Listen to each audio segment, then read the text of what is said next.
I could not believe what I was seeing. There were strangers walking through my cattle pens, examining my prize bulls like they owned them. An auctioneer stood on my front porch with a microphone, calling out bids for my grandfather's antique tractor. But the moment that made my blood run cold was when I saw Sheriff Karen standing by the barn, clipboard in hand, directing the whole operation like she was running a yard sale.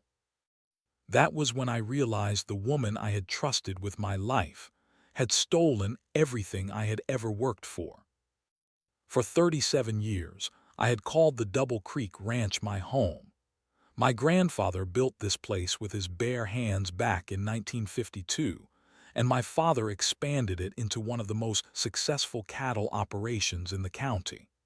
When I inherited it 15 years ago, I made a promise to honor their legacy and build something even bigger. The ranch sprawled across 800 acres of prime grazing land, with rolling hills that turned golden in the summer sun and crystal-clear streams that kept our cattle healthy year-round. I had built it into something special. We ran nearly 400 head of Black Angus, had contracts with 3 major beef distributors, and our breeding program was gaining recognition across the state. Sheriff Karen Martinez had been part of my life for almost a decade. We met at a community barbecue when she first ran for sheriff, and I was impressed by her straight talk about protecting property rights and supporting local businesses. Over the years, she became more than just the county sheriff to me. She was someone I trusted completely. Karen would stop by the ranch at least once a month, sometimes for official business but usually just to check in. We would sit on my front porch, drinking sweet tea and talking about everything from cattle prices to local politics. She knew every inch of my operation, understood how hard I worked to build it, and always supported my efforts to expand. When the opportunity came up to purchase a smaller ranch in the neighboring county, Karen was the first person I told about my plans. The deal would double my operation and secure contracts that would set me up for retirement. But it required me to spend several weeks on site, handling negotiations and overseeing the transition. "You do not have to worry about anything here," Karen told me as we walked through my barn 3 days before I was supposed to leave. "I will keep an eye on the place, make sure everything stays secure. You know I have your back." I trusted her completely. She had been there for me through every challenge, from dealing with cattle thieves to navigating county zoning issues. Karen knew the combination to my safe, had keys to every building on the property, and I had even given her limited power of attorney to handle any emergencies that might come up while I was away. The night before I left, we sat on the porch one last time. The sun was setting behind the hills, painting the sky in shades of orange and pink that made the whole ranch look like a postcard. My cattle were grazing peacefully in the distance, and everything felt perfect. "Take care of my home," I said to Karen as I shook her hand goodbye. "Like it was my own," she replied with that confident smile I had come to trust so completely. The ranch acquisition was more complicated than I had expected. What was supposed to be a 2-week trip stretched into a month, then 6 weeks. The previous owner had financial complications that required extra legal work, and the bank needed additional documentation that took time to gather. Every day I stayed away felt like another day away from my real home, but the deal was too important to abandon. I called the Double Creek Ranch every few days to check on things. At first, everything seemed fine. My foreman, Miguel, reported that the cattle were healthy and the daily operations were running smoothly. But by the 3rd week, I started getting different kinds of phone calls. My neighbor, Mrs. Henderson, called on a Tuesday evening sounding worried. "I hate to bother you," she said, "but there have been a lot of official-looking vehicles at your place lately. Sheriff cars, some kind of county trucks. Is everything all right?" I assured her that Karen was just keeping an eye on things for me, but something about Mrs. Henderson's tone made me uneasy. The next day, I called Karen directly. "Oh, that," Karen said when I asked about the vehicles. "We have been doing some security checks, making sure everything stays safe while you are away. You know how it is. When word gets around that a place is empty, sometimes people get ideas." Her explanation made sense, but her tone was different, more formal, more like she was talking to a citizen instead of a friend. 2 weeks later, Miguel called me with concerns of his own. "Boss, I am not sure what is happening, but the sheriff told me I needed to limit my time on the property. She said there were some legal issues that needed to be resolved before you got back." My stomach dropped. Legal issues? What kind of legal issues? She would not say. Just told me to stay away from the main house and only check on the cattle every other day. I tried to ask questions, but she got real official with me real quick. I called Corinne immediately, but she did not answer. I left 3 voicemails over the next 2 days before she finally called me back. "Listen," she said, skipping any kind of greeting. "There have been some complications with your property taxes and some zoning issues.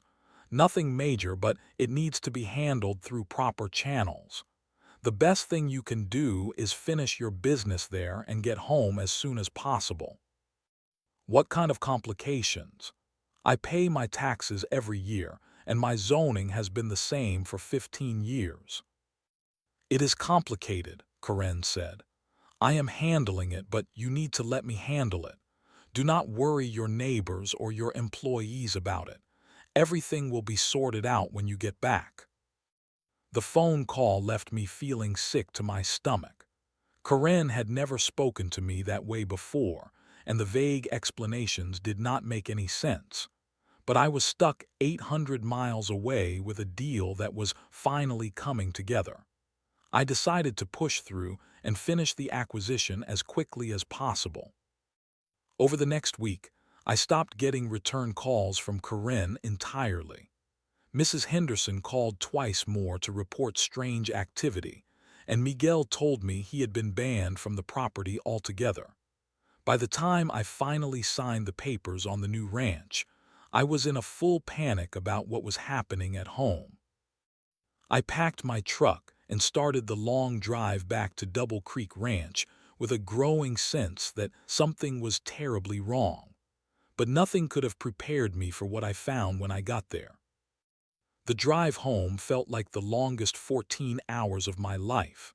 Every mile brought new anxiety about what I might find when I arrived. I had tried calling Corinne, Miguel, and even Mrs. Henderson, but nobody was answering their phones. The silence was more terrifying than any bad news could have been.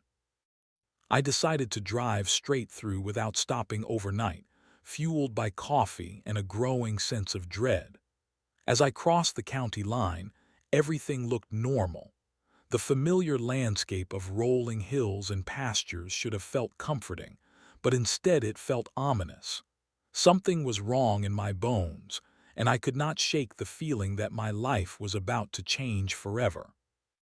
The first sign of trouble came when I turned onto County Road 47, still 2 miles from my ranch. There were more cars on that rural road than I had ever seen before. Pickup trucks, sedans, even a few SUVs, all heading in the same direction as my ranch. My heart started pounding as I followed the line of vehicles. Maybe there was some kind of emergency.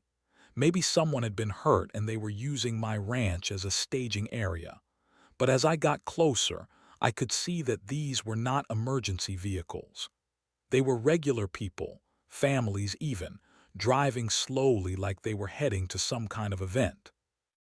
When I crested the hill that gave me my first clear view of the Double Creek Ranch, I thought I was having a nightmare.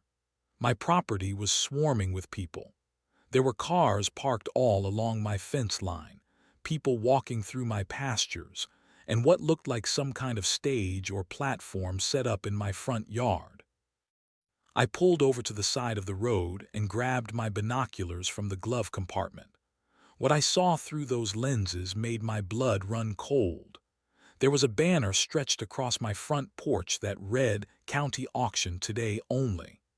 People were examining my cattle, looking at my equipment, and walking through my barn like they were shopping at a flea market.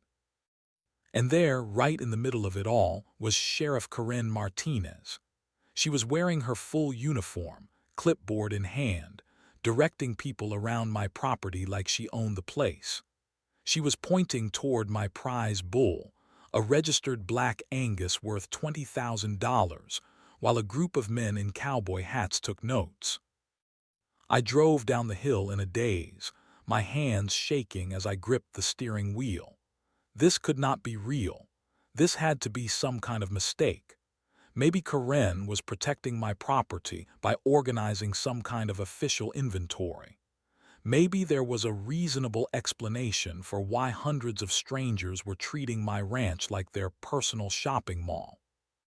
But when I pulled into my own driveway and saw the auctioneer standing on my front porch with a microphone, I knew there was no innocent explanation.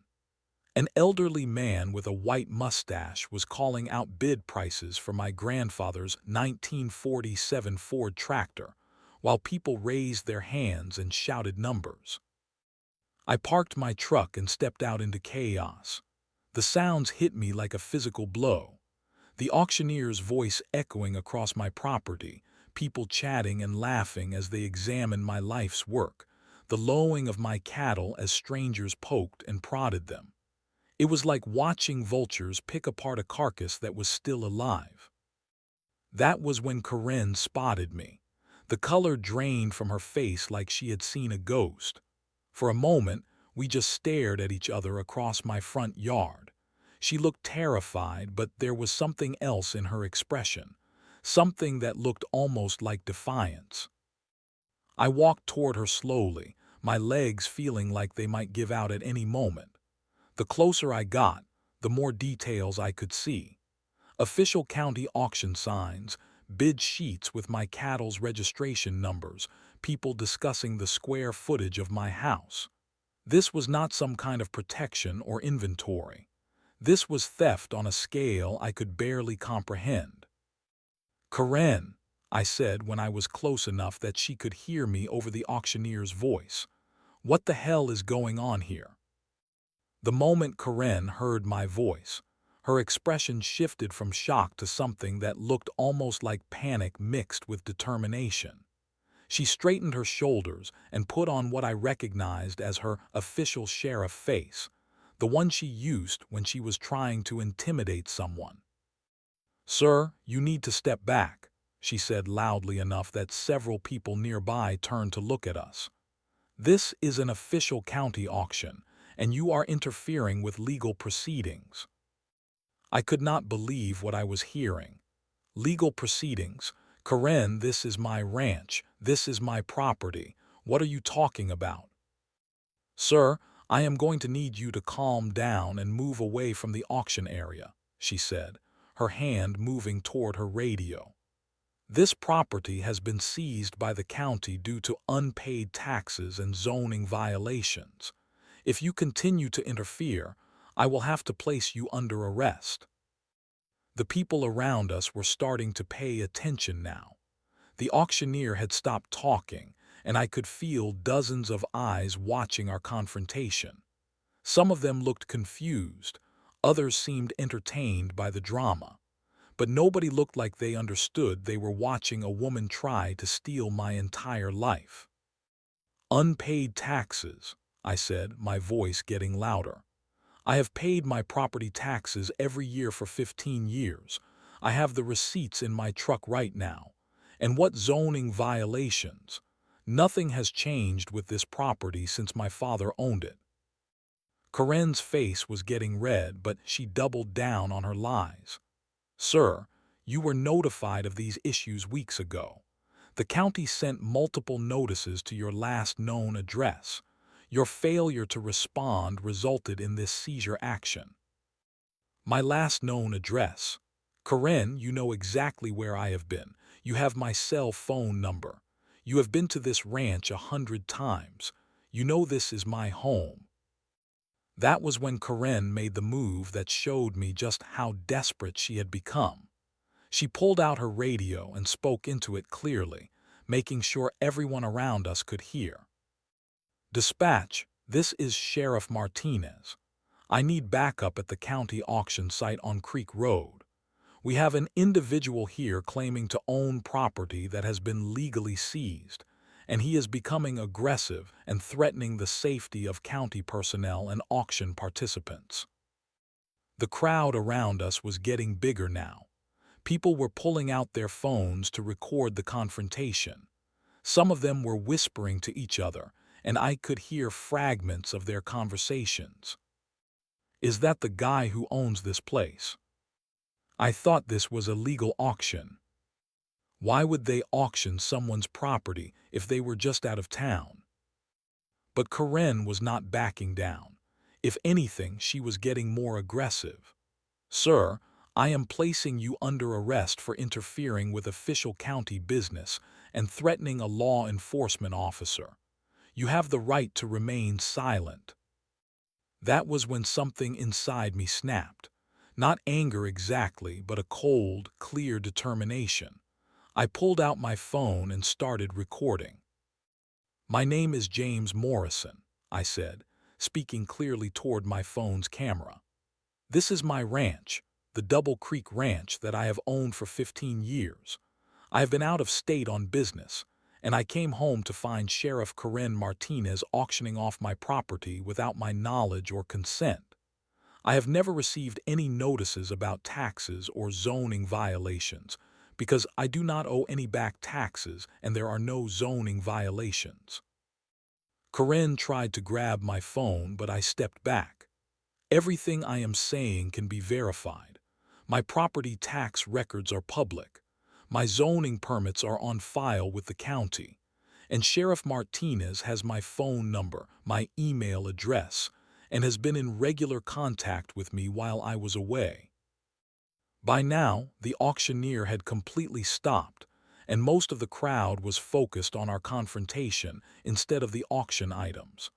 I could see doubt creeping into some faces.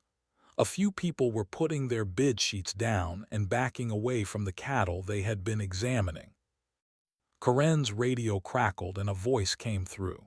Sheriff, Deputy Johnson is en route to your location. ETA 5 minutes. That was when I realized Karen had made a critical mistake. She had called for backup, which meant other law enforcement officers were about to arrive at a scene where their boss was trying to auction off a citizen's property without legal authority. Officers who would see the same documents I was about to show them. Good, I said. I want witnesses with badges when I prove that everything you just said is a lie. Deputy Johnson arrived with lights flashing but no sirens, probably expecting to deal with a simple disturbance at a county auction. He was a young officer, maybe late 20s, and I could see the confusion on his face as he took in the scene. Hundreds of people, an auction in progress, and his boss standing next to a man she had apparently just arrested. Sheriff Martinez, he said as he approached us, what is the situation here? Deputy Johnson, this individual is interfering with an official county auction and has threatened county personnel. I need you to transport him for booking. But I was ready. I had spent the drive home thinking about exactly what documents I would need, and I had them organized in a folder in my truck. Deputy Johnson, before you do anything, I need you to look at some paperwork. Karen immediately objected. Deputy, do not engage with this individual. He is under arrest and needs to be transported immediately. Ma'am, Deputy Johnson said carefully, if this is a legal issue, would not it be better to resolve it here rather than create more paperwork later? I could see that Karen did not like that response, but she could not argue with the logic without looking unreasonable. Deputy Johnson was giving me a chance, and I was not going to waste it. I walked to my truck with both officers following me, along with what seemed like half the auction crowd. I pulled out my folder and handed Deputy Johnson my property deed, my most recent property tax receipt, and my zoning permits. "Deputy, my name is James Morrison, and I am the legal owner of this property," I said. "I have owned it for 15 years, and these documents prove it. I have never received any notices about unpaid taxes because I do not owe any back taxes. I have never received any notices about zoning violations because there are no zoning violations."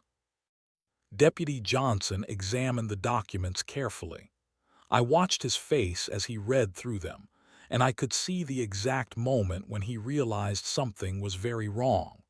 His eyes moved from the papers to Karen, then back to the papers. "Sheriff," he said slowly, "these documents appear to be in order. The property tax receipt is dated last month, and the deed clearly shows Mr. Morrison as the owner. Do you have the county notices that were supposedly sent to him?"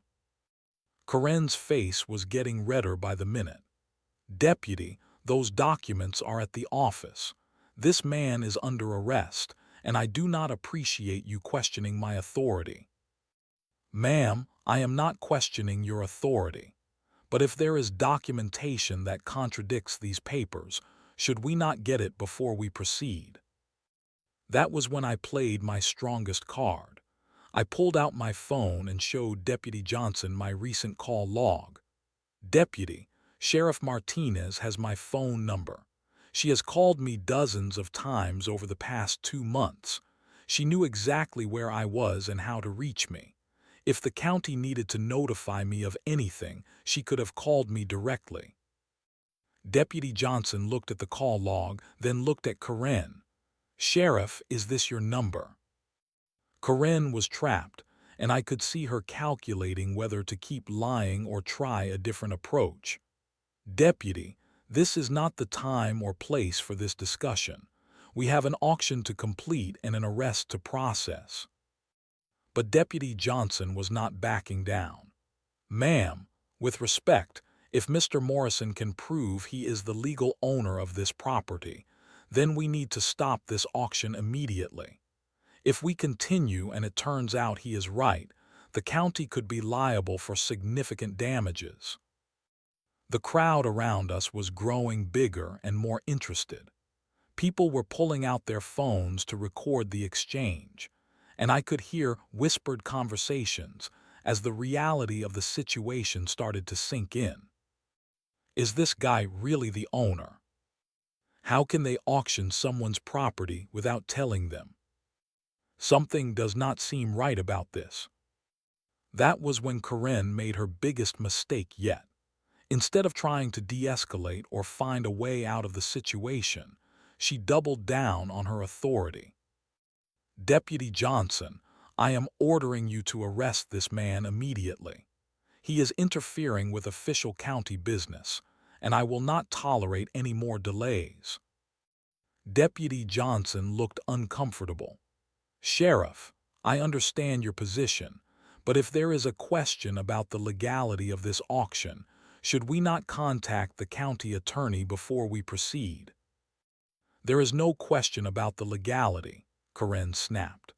"This man is a criminal who abandoned his property and left the county with no choice but to seize it for unpaid debts." That was when I knew I had her. "Deputy Johnson, I can prove that is false too." I pulled out my bank statements showing regular property tax payments and my business receipts from the ranch acquisition. Every payment is documented. Every transaction is legal. And Sheriff Martinez knew about my trip because I told her about it personally. The deputy studied the new documents, and I could see the doubt in his eyes turning into something stronger. When he looked up at Karen, his expression had changed completely. "Sheriff, I think we need to contact the county attorney right now." The moment Deputy Johnson suggested calling the county attorney, I knew the tide had turned. But Karen was not ready to give up. She was like a cornered animal, dangerous and unpredictable. "Deputy, I am giving you a direct order," she said, her voice rising. "Arrest this man immediately, or I will have you written up for insubordination." The crowd was getting bigger and more restless. What had started as a county auction was turning into a public spectacle, and people were starting to take sides. I could hear conversations happening all around us as people tried to figure out what was really going on. If that is really his ranch, then what are we all doing here? I was about to bid on that tractor. Are you telling me it was stolen? How does someone auction off property that does not belong to the county? Mrs. Henderson pushed through the crowd toward us. She was 83 years old and had lived next to my ranch for 40 years. When she reached us, she looked directly at Deputy Johnson. "Officer, I have been watching this property for 2 months while James was away on business," she said in a clear, strong voice. "Sheriff Martinez told me there were legal issues, but she never said anything about taxes or zoning problems. She said she was keeping an eye on things until he got back." Karen tried to interrupt her. "Ma'am, you do not understand the legal complexities of this situation." But Mrs. Henderson was not intimidated. "Young lady, I may be old, but I am not stupid. I have watched you come and go from this property for weeks, and you never acted like someone who was securing it for the county. You acted like someone who was planning something." More neighbors were pushing through the crowd now. Bill Rodriguez, who owned the ranch south of mine, stepped forward with his wife. "Deputy, I need to tell you something," Bill said. "3 weeks ago, Sheriff Martinez came to my property asking detailed questions about James's cattle operation. She wanted to know about his breeding program, his contracts, even his feed costs. She said it was for some kind of county agricultural report, but now I am wondering if she was appraising his operation for this auction." Karen's face was getting desperate. These people do not understand what they are talking about. This is a complex legal matter that requires law enforcement expertise. But the damage was spreading. Miguel, my foreman, had heard about the commotion and arrived with several of the ranch hands who worked part-time for me. When he saw what was happening, he walked straight up to Deputy Johnson. "Officer, I need to tell you something important," Miguel said. "Sheriff Martinez banned me from this property 3 weeks ago. She said there were legal issues and that I could not work here until they were resolved. But she never mentioned anything about the property being seized or auctioned. She just said I had to stay away." The auctioneer, who had been standing quietly near his platform, finally spoke up. "Deputy, I need to ask a question. I was hired by the county to conduct this auction, but all my paperwork came through Sheriff Martinez's office. Is there supposed to be documentation from the county attorney or the tax assessor?"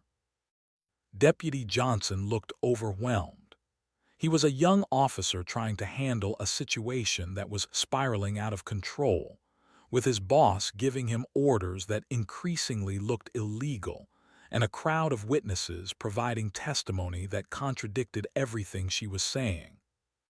"Sheriff," he said carefully, "I think we really need to contact the county attorney before this goes any further." Karen's response revealed just how desperate she had become. "Deputy Johnson, you are relieved of duty. Report to the station immediately for disciplinary action." The crowd reacted with gasps and angry murmurs. Even people who did not know the details of the situation could see that something was very wrong. You do not relieve a deputy of duty for suggesting that you contact the county attorney about a legal issue. That was when my phone rang. It was another deputy, Deputy Williams, whom I recognized from community events. "Mr. Morrison, I just heard there was some kind of disturbance at your ranch. Is everything all right?" I put the phone on speaker so everyone could hear. "Deputy Williams, I came home from a business trip to find Sheriff Martinez auctioning off my ranch without my knowledge or consent. She claims I owe back taxes and have zoning violations, but I have documentation proving both claims are false."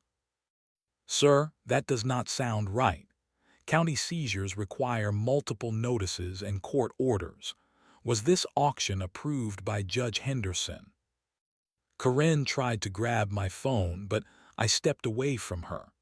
The crowd was watching every move now, and several people were recording everything on their phones. "I do not know," I said into the phone, "but Sheriff Martinez has been lying to everyone here, including Deputy Johnson, about the legal basis for this auction." There was a pause, then Deputy Williams's voice came through clearly. "Sir, I am en route to your location, and I am bringing Sergeant Murphy with me. Do not let anyone leave until we get there." Within 20 minutes, my ranch looked like a crime scene. Deputy Williams arrived with Sergeant Murphy, followed by 2 more patrol cars and what appeared to be a county official in a suit. The crowd that had come for an auction was now witnessing the potential arrest of their sheriff. Sergeant Murphy was a veteran officer with 25 years of experience, and he took control of the situation immediately. He separated Karen from the rest of us and began interviewing witnesses, while Deputy Williams examined all the documentation I had provided. The county official introduced himself as David Chen from the county attorney's office. He looked grim as he surveyed the scene. "Mr. Morrison, I need to tell you that our office was never contacted about any property seizure involving your ranch. No notices were filed, no court orders were issued, and no auction was authorized." My legs almost gave out when I heard those words. It was one thing to suspect that Karen had been lying, but hearing official confirmation that the entire auction was fraudulent made the betrayal feel even more devastating. "How is that possible?" I asked. "How can a sheriff auction off someone's property without any legal authority?" "She cannot," Chen said grimly. "If what you are telling me is accurate, then Sheriff Martinez has committed multiple felonies, including theft, fraud, and abuse of office." While Chen was talking to me, Sergeant Murphy was interviewing Karen separately. Even from a distance, I could see that the conversation was not going well for her. Her body language had shifted from defiant to defensive, and she was gesturing frantically as she tried to explain herself. Mrs. Henderson approached me with tears in her eyes. "James, I am so sorry. I knew something felt wrong, but I trusted her because she was the sheriff. I should have called you directly." "You have nothing to apologize for," I told her. "She fooled all of us." The auctioneer packed up his equipment with an expression of disgust. Before he left, he approached Chen. "Sir, I want you to know that I had no idea this was illegal. All my paperwork came through official channels, and I was told this was a legitimate county seizure. I would never have participated if I had known." "We understand," Chen assured him. "You are not in any trouble, but we will need a statement from you about how you were contacted and what documentation you were provided." Over the next hour, the full scope of Karen's deception began to emerge. Deputy Williams discovered that she had used official county letterhead to create fake seizure notices and had forged signatures on documents that were never actually filed with the court. She had contacted the auctioneer through official channels, making it appear that the auction had been properly authorized.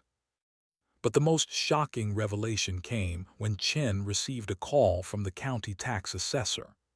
"Mr. Morrison," he said after hanging up, "not only do you not owe any back taxes, but you are actually owed a refund of $400 from an overpayment last year." The crowd was thinning out as people realized there would be no auction, but many of the neighbors stayed to offer support and provide statements to the investigators. Bill Rodriguez told officers about Karen's suspicious questions about my operation. Miguel provided details about being banned from the property. Even people I barely knew stepped forward to share information about Karen's strange behavior over the past 2 months. Sergeant Murphy finished his interview with Karen and walked over to where Chen and I were talking. His expression was serious. "Mr. Morrison, I need to inform you that we are placing Sheriff Martinez under arrest for multiple felonies including grand theft, fraud, forgery, and abuse of office." Watching Karen get handcuffed was surreal. This was a woman I had trusted with my life, someone I had considered a friend for almost a decade. As the cuffs clicked shut, she looked at me with an expression I will never forget. It was not remorse or shame. It was pure rage, like I had somehow wronged her by coming home and catching her in the act. "This is not over," she said, as Deputy Williams led her toward a patrol car. "You have no idea what you have gotten yourself into." Even in handcuffs, even caught red-handed, she was still trying to intimidate me. That was when I realized that this was not some desperate mistake or temporary lapse in judgment. This was who Karen really was, and I had been blind to it for years. Chen handed me his business card. "Mr. Morrison, we are going to need extensive statements from you over the next few days. This investigation is going to be thorough, and I suspect we are going to find that this was not an isolated incident." As the sun began to set over my ranch, the last of the official vehicles pulled away. The auction signs were gone, the crowd had dispersed, and my property looked like mine again. But everything had changed. The trust I had placed in someone who was supposed to protect and serve had been shattered, and I knew it would take a long time to rebuild my faith in the system. Miguel approached me as I stood in my driveway, looking at my ranch with new eyes. "Boss, what do you need me to do?" "Help me figure out what else she might have taken," I said. "Something tells me this auction was just the beginning." The investigation into Karen's crimes took 6 months and revealed a pattern of corruption that shocked our entire county. It turned out that my ranch was not her first target, just her most ambitious one. Investigators discovered that Karen had been using her position to intimidate elderly property owners into selling their land at below-market prices. She had pressured 3 different families into accepting quick cash offers for their properties by claiming they faced imaginary legal problems that only she could help them avoid. The county attorney's office found forged documents, fake notices, and evidence that Karen had been working with a small group of local investors who were buying up rural properties for development. My ranch would have been the crown jewel of their scheme, 800 acres of prime land that she could have acquired for auction prices and then sold to developers for millions. Mrs. Henderson was one of Karen's previous victims. 2 years earlier, Karen had convinced her to sell 20 acres of her property by claiming the county was planning to seize it for a new road project that did not exist. Mrs. Henderson had sold the land for $30,000 to one of Karen's associates, who then sold it to a developer for $200,000. When Mrs. Henderson learned the truth, she wept in my kitchen as she told me how Karen had manipulated her. "She seemed so helpful," she said. "She told me she was protecting me from losing everything. I trusted her because she was the sheriff." Karen's trial became the biggest story our county had seen in decades. The courthouse was packed every day with people who had been affected by her crimes, either as victims or as community members who felt betrayed by someone they had elected to protect them. The evidence against her was overwhelming. Phone records showed she had been coordinating with the investors for over 2 years. Financial records revealed that she had received payments totaling over $100,000 for her role in the scheme, and the testimony from victims painted a picture of systematic abuse of power that left everyone stunned. When it came time for my testimony, I looked directly at Karen as I described coming home to find my life's work being auctioned off by someone I had trusted completely. She stared back at me with the same rage I had seen the day she was arrested, showing no remorse even as the full scope of her crimes was laid bare. The jury deliberated for less than 4 hours. Karen was convicted on all counts and sentenced to 8 years in federal prison. Her conviction also triggered a state investigation into corruption in county law enforcement that led to new oversight procedures and transparency requirements. But the legal victory was only part of the healing process. Our community had to rebuild trust in law enforcement and in each other. The new sheriff, elected in a special election, was a former state trooper from outside our county who had no connections to the previous administration. My ranch recovered, but the experience changed me. I installed security cameras, changed all my locks, and became much more careful about who I trusted with important information. The innocence of small-town life, where everyone knows everyone and people help their neighbors without question, had been damaged by Karen's betrayal. Miguel and I spent weeks going through every aspect of the ranch operation to make sure Karen had not stolen or damaged anything else. We found evidence that she had been taking cattle feed and selling my hay without permission, but the financial losses were minor compared to what she had attempted with the auction. A year later, my ranch was stronger than ever. The expansion I had planned was successful, and the contracts I had secured during my trip away were paying off. But more importantly, the community had come together in ways that reminded me why I loved living here. Mrs. Henderson and I became closer friends than ever.